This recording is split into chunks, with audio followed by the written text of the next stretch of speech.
JEE की journey, अच्छा चलो ठीक है, जेई की जर्नी मैं आप सभी लोगों से बता देता हूं, ठीक है। जेई की जर्नी हमारी, चलो ठीक है, आप लोग पूछ रहे हैं तो मैं बता देता हूं, और बिना मसाले वाली बता देता हूं, ठीक है। ठीक है, बिना मसाले वाली आपको रियलिटी में बता देता हूं, ठीक है। हम जब 11वीं क्लास में थे, 11th क्लास में, ठीक है, तो हमें एक महिला मित्र पसंद थी, ठीक है, जो हमसे 4 साल बड़ी थी, ठीक है, 4+। अब ये नहीं पता कैसे लिखते, लेकिन ठीक है। तो उनसे बात बात होती थी, ठीक है। कहीं पर ऐसी बातचीत में ये हुआ कि इंजीनियरिंग कॉलेज की बात चल रही थी, तो उन्होंने बोला कि आईआईटीज, ठीक है, आईआईटीज अच्छे कॉलेज होते हैं। मैंने कहा होते होंगे, ठीक है। मेरे फादर खुद आईआईटीएन है, ठीक है, लेकिन मेरा कभी भी वैसा इंक्लिनेशन नहीं था। फिर मैंने उनको 3-4 बार ये बात बोलते हुए सुना, और मेरे को लगा कि शायद इस चीज को पाने से, ठीक है, लाइफ सेट हो जाएगी, ठीक है। तो 11th क्लास में मेरा जो स्कूल था वो अच्छा स्कूल था, तो मैंने कोई कोचिंग नहीं ली, लेकिन मैंने पढ़ाई करनी स्टार्ट करी, ठीक है। 12वीं का मेरा जो 12th का जो मेरे 10वीं में जो रिजल्ट था, वो उन महिला मित्र को देख के ही पढ़ाई मैंने करी थी, ठीक है। उनका 92.8 का परसेंटेज था, और मेरा 94% के आसपास आया था, ठीक है। 12th क्लास में उनके 87 हुए थे, मेरे 97 हुए थे, हम बढ़ गए आगे, ठीक है। तो 12वीं क्लास का जब हमारा रिजल्ट आया, तो मैंने जेई का एग्जाम दिया था। जेई के एग्जाम में, ठीक है, उस समय पहली बार ईएमएल लिस्ट आई थी, एक्सटेंडेड मेरिट लिस्ट, ठीक है, 2009 की बात है। और उस समय मैंने कोचिंग कुछ भी नहीं करा था, कोई ट्यूशन भी नहीं पढ़ता था मैं, जितना मेरे को पढ़ाया गया मैं उतना ही चुपचाप पढ़ता था, काफी सारी चीजें नहीं भी पढ़ी। लेकिन एक्सटेंडेड मेरिट लिस्ट में उस समय जेई के आसपास 7,000 के आसपास आपकी जेई में रैंक आती थी, ठीक है, जेई में रैंक दी जाती थी। और उसके बाद एक एक्सटेंडेड मेरिट लिस्ट थी, जिसमें मेरा रैंक आया था आई थिंक 8,000 के आसपास। मतलब अगर देखा जाए all over India AIR rank अगर देखी जाए, अगर मैं इसी के हिसाब से देखूं, तो 15,000 के आसपास के मेरे रैंक थी। और एआई ट्रिपली में उस समय जो जेई मेंस आपका होता है, जेई मेंस में उस समय मेरी आई थी 22,000 रैंक, ठीक है, 22,000 उस समय के आसपास की रैंक थी। मतलब मेरे को मिल जा रहा था जेई मेंस से अच्छा एक कॉलेज, आप उस समय एआई ट्रिपली कहते थे, अच्छा मिल रहा था। फिर मैंने फर्स्ट टाइम डिसाइड किया कि नहीं यार, कॉलेज तो आईआईटी वाला ही चाहिए था, ठीक है। तो मैंने वहां पर डिसाइड किया कि ड्रॉप करेंगे। अब मेरे को यह बात नहीं पता थी कि ड्रॉप करते कैसे हैं, हाँ, ठीक है, ड्रॉप करते कैसे हैं और कौन सी कोचिंग बेस्ट है। तो उस समय इंटरनेट भी ज्यादा नहीं था, तो मैंने अपने एक फ्रेंड से पूछा, तो उस फ्रेंड ने मेरे को सजेस्ट किया कि कोटा में, ठीक है, कोटा में बंसल क्लासेस करके कोचिंग है, और बहुत अच्छी कोचिंग है, वहां पर जाके तुम तैयारी कर सकते हो, ठीक है। मैं क्योंकि मेरा जेई में ये एक्सटेंडेड मेरिट लिस्ट में ये आ गया था, तो मेरे को वो भी मिल गया था, क्या कहते हैं, स्कॉलरशिप मिल गया था। उस समय की जो मेरे को स्कॉलरशिप के बाद फीस जो पड़ी थी, आई थिंक 60,000, 50,000 या समथिंग 60,000 के आसपास की फीस पड़ी थी, ठीक है। हाँ, 6,000 60,000 के आसपास की मेरी फीस पड़ी थी पूरे एक साल ड्रॉपर की, ठीक है। और मेरे को जो फर्स्ट बैच मिला था दैट वाज X9, ड्रॉपर में X9 बैच मिला था, ठीक है। मेरे को कुछ आइडिया नहीं था कि कोटा में किस तरीके से पढ़ाई की जाती है, कितना होमवर्क होता है, कितना लोड होता है, कितना स्ट्रेस होता है, घर की होम सिकनेस होती है, ठीक है। और 2 बजे के आसपास जब भीड़ निकलती है, ठीक है, 2 बजे के आसपास जब पूरे लंच के टाइम की भीड़ निकलती है, वो एक अलग स्ट्रेस होता है, ठीक है। और आपकी कोई पर्सनल लाइफ होती नहीं है, आप जाते हो, पढ़ते हो, खाते हो, सोते हो, पढ़ते हो, एक अजीब से लूप में आप हमेशा रहते हो, ठीक है। तो मैंने फर्स्ट टेस्ट दिया, और वेक्टर्स और बहुत बेसिक सी चीजें हमें पढ़ाई गई थी, ठीक है।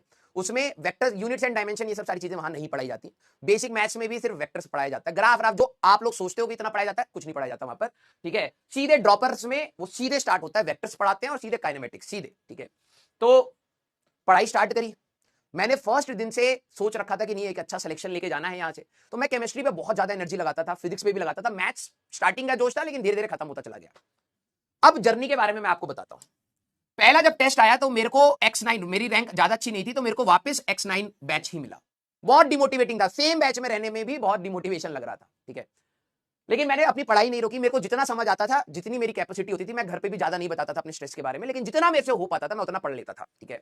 मेरे को अगर लग रहा था कि यार मेरे से नहीं हो पा रहे, तो मैं छोड़ देता था, मैं इतना ज्यादा उस टाइप का स्ट्रेस नहीं लेता था, ठीक है, कि बैकलॉग हो गया है या फिर ये हो गया है। मैं ग्रुप स्टडीज पर भी बिलीव नहीं करता था। कई सारे बच्चे वहां पर क्या होते हैं, दोस्त बन जाते हैं, कहते भाई चलो ग्रुप स्टडी करेंगे, रात को एक साथ बैठ के करेंगे, और गपिया नहीं होता था मोस्ट ऑफ द टाइम।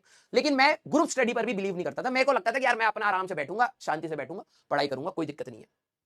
पूरा प्रोसेस रहा, धीरे धीरे धीरे धीरे, आप बिलीव नहीं करेंगे, मेरे को एक कहते हैं ना कि एक फेक दुनिया टाइप की बन जाती है आईआईटी के बारे में दिन भर सोचना, ठीक है, क्योंकि उस टाइप से ओवर हाइप कर दिया था कि आईआईटी में ये है वो है और सारी चीजें। तो X9 में जब टेस्ट वेस्ट होने लगे धीरे धीरे, तो मैं X9 के बाद X5 में गया, X5 के बाद मैं X3 में गया। मेरा लास्ट बैच X3 पर मेंटेन हो गया था और टेस्ट देते देते आखिरी तक मेरी जो रैंक आ रही थी वो 100 के अंदर आनी स्टार्ट हो गई थी। मतलब it was a good rank. अब कई लोग सोचेंगे 100 के अंदर टॉप रैंक में आने के बाद भी आपका सिलेक्शन में आखिरी लास्ट रैंक क्यों? आखिरी में बच्चा टेस्ट नहीं देता है, बहुत ही कम सिलेक्टेड बच्चे टेस्ट दे रहे थे, सिलेबस फुल सिलेबस के टेस्ट हो रहे थे, तो ऑब्वियस ही बात है कि कम बच्चों में रैंक अच्छी आ जाएगी। लेकिन मेरे को ये बात तब तक नहीं पता थी जब तक मैं घर नहीं आया। मेरे को ऐसा लगता था कि मैं बहुत इंप्रूव कर रहा हूं, क्योंकि आखिरी में मैं जब टेस्ट देता था फर्स्ट टेस्ट में मेरी रैंक आई थी 4000 के आसपास। ठीक है, 4000 नहीं, 2500, 2200 के आसपास रैंक आई थी। फिर बढ़ते बढ़ते जब मैं टॉप 100 में आ गया तो मेरे को अपने आप सेल्फ मोटिवेशन, मुझे ऐसा लगता था मैं अच्छे से तैयारी चल रही है मेरी, भले मैंने बहुत सारी चीजें छोड़ रखी है लेकिन अच्छे से तैयारी चल रही है।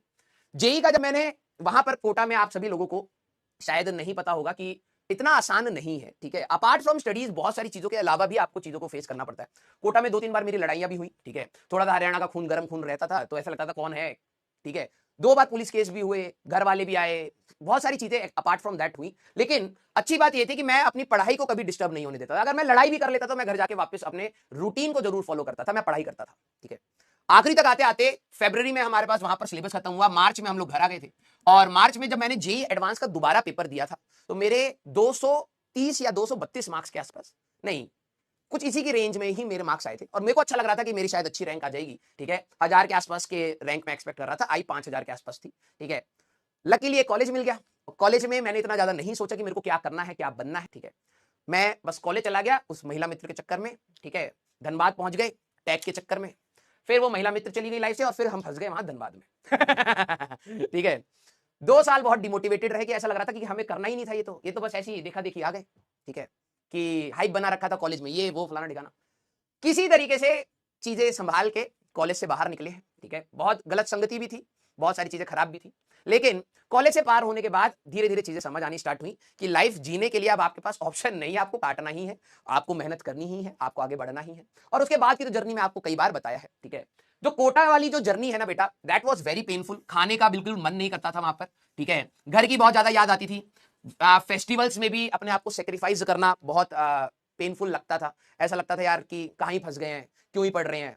ठीक है, मतलब एक अच्छा कॉलेज मिल जाता है इस पढ़ाई से, लेकिन इतना पेन लेके भी क्या, इज इट वर्थ इट? और कॉलेज में जाने के बाद पता लगा इतना it was not that worth it. ठीक है, जितना बताया जाता था, जैसे आप लोग सारे आप लोगों ने सुना होगा आईआईटीज के बारे में ना, बहुत सारी अच्छी अच्छी चीजें सुनी होंगी, बहुत डार्क साइड भी होता है उसका। ठीक है, वो अभी आपसे इसलिए शेयर नहीं करेंगे क्योंकि अभी टू बी वेरी ट्रू की वो मैटर नहीं करता है, क्योंकि आपको ना ही अभी ब्राइट साइड दिख रहा है, अभी ना ही डार्क साइड, आपको सिर्फ पढ़ाई दिखनी चाहिए। आपने अगर एक एम बना रखा है कि आपको पढ़ना है तो आप अच्छे से एक बार पढ़ाई करिए। ठीक है, और कॉलेज में जाके आप खुद देख के डिसाइड करिए कि क्या आपके लिए बेहतर है और क्या नहीं है। आप इतने मैच्योर होंगे वो डिसीजन लेने के लिए। ठीक है, लेकिन हाँ